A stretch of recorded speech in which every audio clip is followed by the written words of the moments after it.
Hello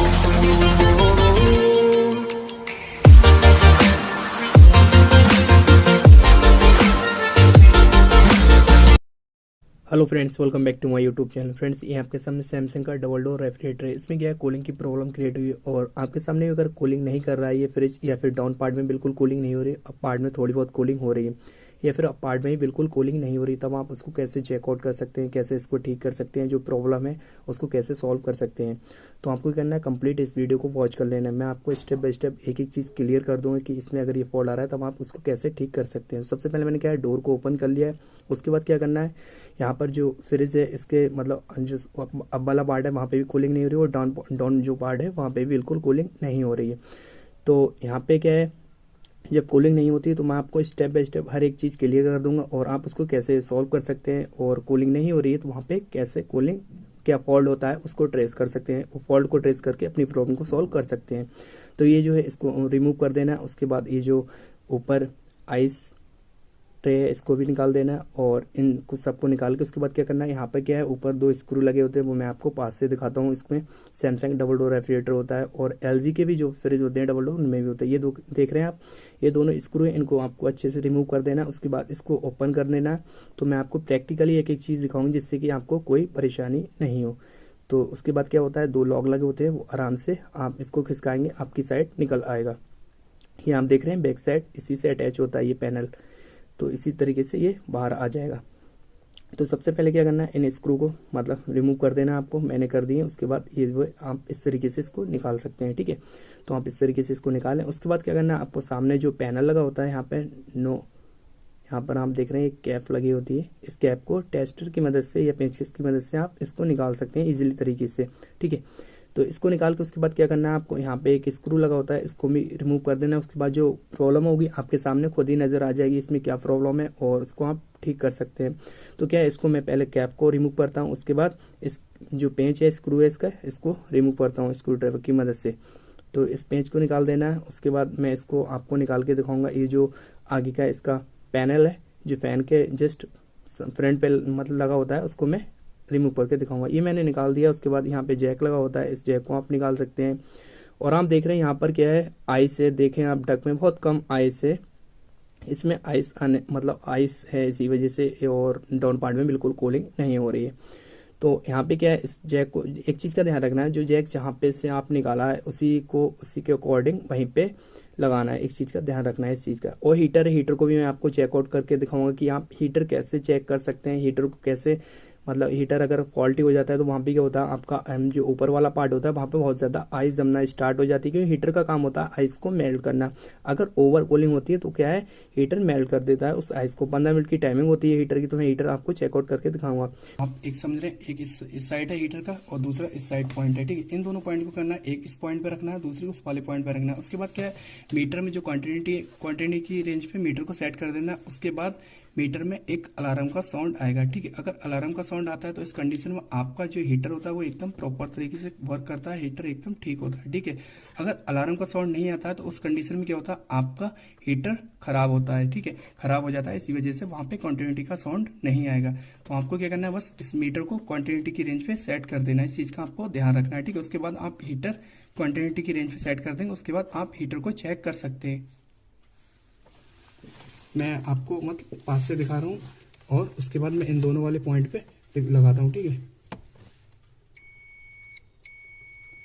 आप देख रहे हैं इस समय जो हीटर है हमारा एकदम रनिंग कंडीशन में ओके, कोई दिक्कत नहीं है, हीटर में फॉल्ट ही नहीं है।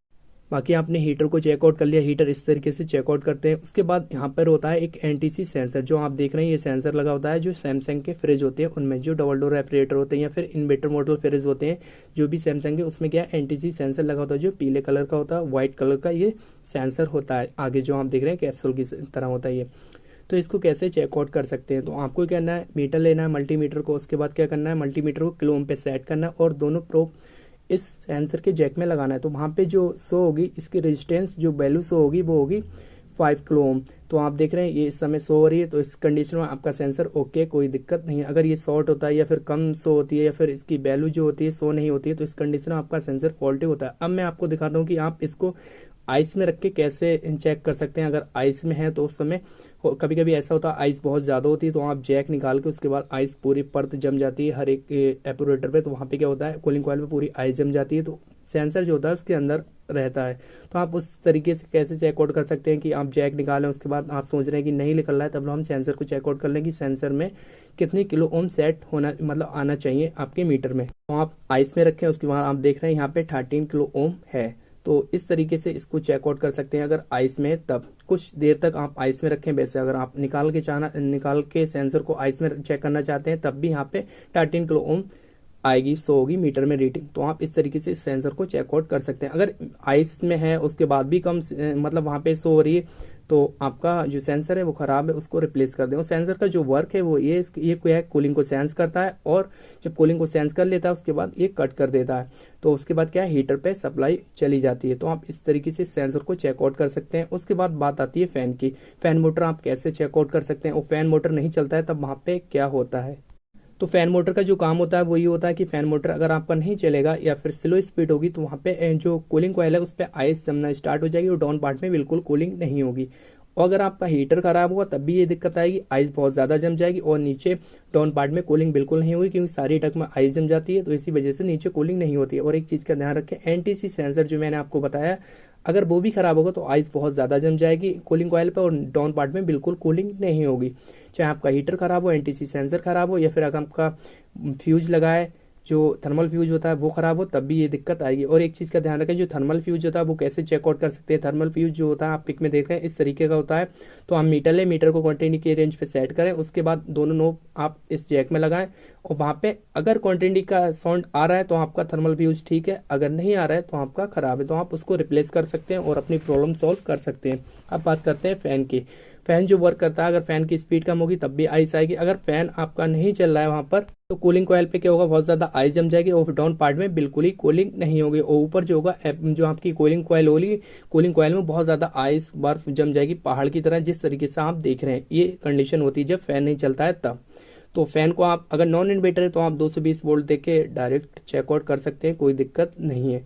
अगर आपका इन्वर्टर मॉडल फ्रिज है तो वहाँ पे क्या है, 12 डीसी पे वर्क करता है फैन मोटर या 15 डीसी पे वर्क करता है। यही दो मतलब 12 डीसी होता है या फिर 15 डीसी होता है, और कंपनी वहाँ पे मेंशन करके देती है, पीछे एक स्टिकर लगा होता है, तो आप इससे आइडेंटिफाई कर सकते हैं वो कितने वोल्ट पे रन कर रहा है।